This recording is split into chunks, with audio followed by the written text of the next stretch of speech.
People's pants are on fire around you all the time, and you haven't even noticed. And those lies, they're costing you big time in time, money, and energy.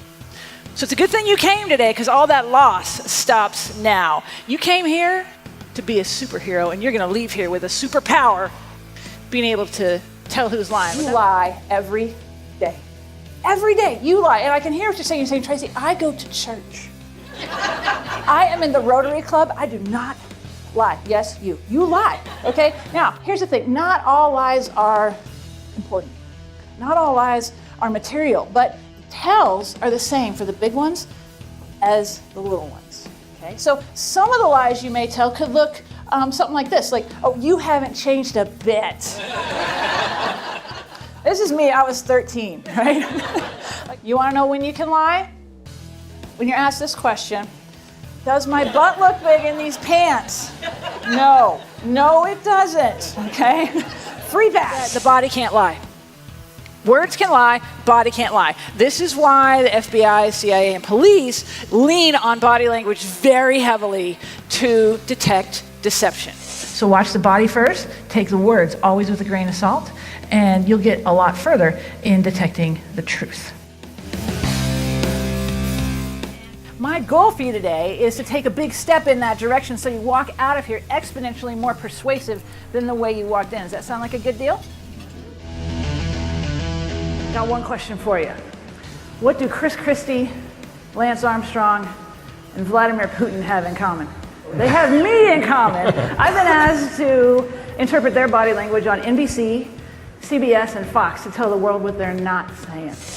The parents' body language, body types, eye patterns, and words are all consistent, according to body language expert Traci Brown. See how our eyebrows are up high? So today, we watched both candidates' previous debates with body language expert Traci Brown, author of Persuasion Point.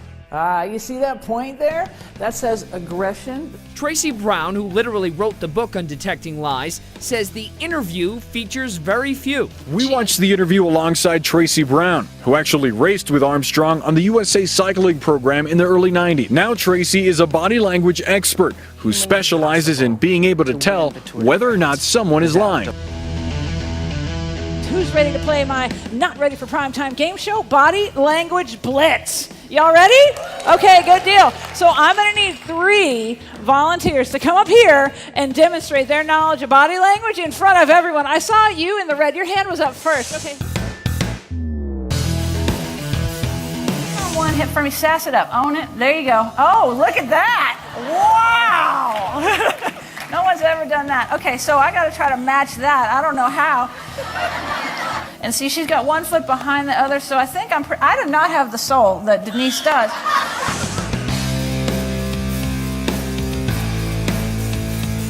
Well, for one, did you see how people look different when they're telling a lie? Like they do something significantly different than when they're telling the truth. Did y'all see that? Yeah. Does anybody want to share 4 fabulous prizes? Where are you from, Ron?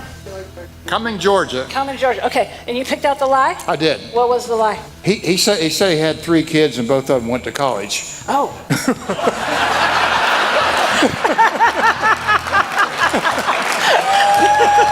Who wants to know how to use some of the skills that you learned to talk your way out of a traffic ticket?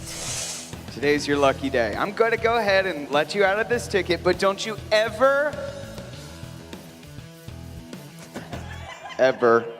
ma'am, disobey the law in my jurisdiction, because I'm the best cop out there. It's where I would drop the mic, but I'm not going to.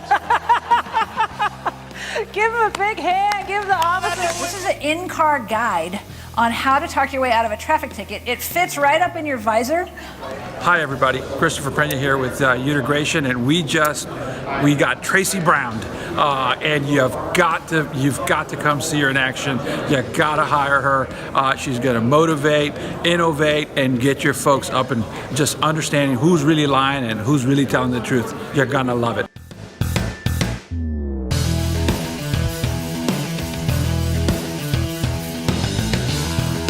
So let me tell you a little bit about me first. I used to race bikes, that's me. And that's actually how I got into the study of body language.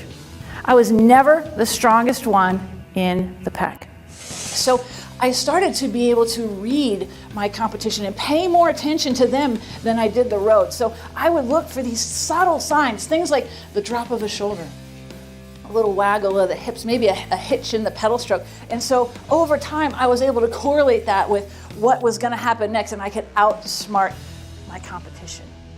And that's when I began to win. You are going to feel stressed to lie at some point just because you're human. No matter how great you think your morals are, every now and then this situation is going to sneak in. And I'll tell you what happened to me. So my husband comes to me the other day, and he says, Tracy, we do not have enough storage at the house. I want to build us a shed.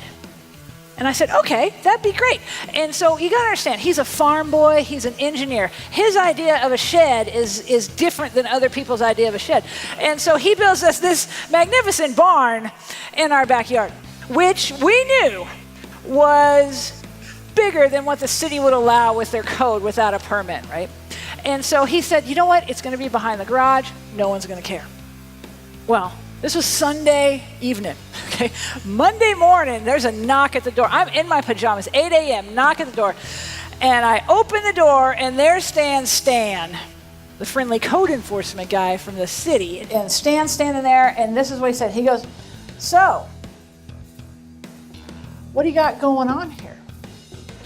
And I said, well, Stan, what do you think we got going on here?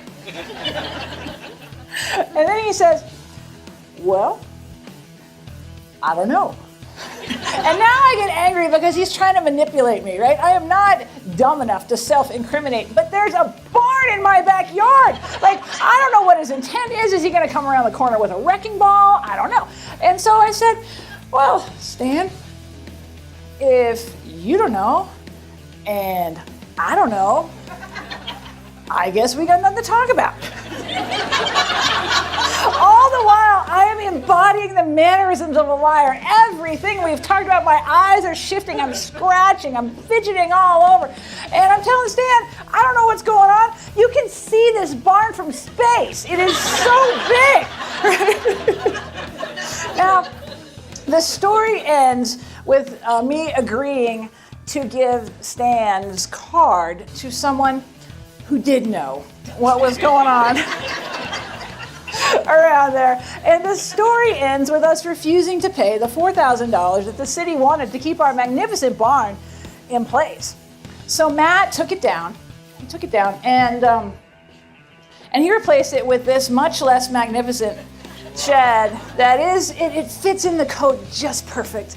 But we had more scraps left over, so he built us another shed. Because clearly in Boulder, it's better to have a shanty town than one magnificent barn. So just know that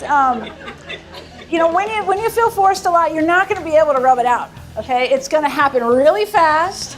And now that you know because you'll feel this stuff, and you're going to know what you're doing, and you're just going to cross your fingers that other person hadn't been through one of my classes. Thanks, everybody. Thank you so much.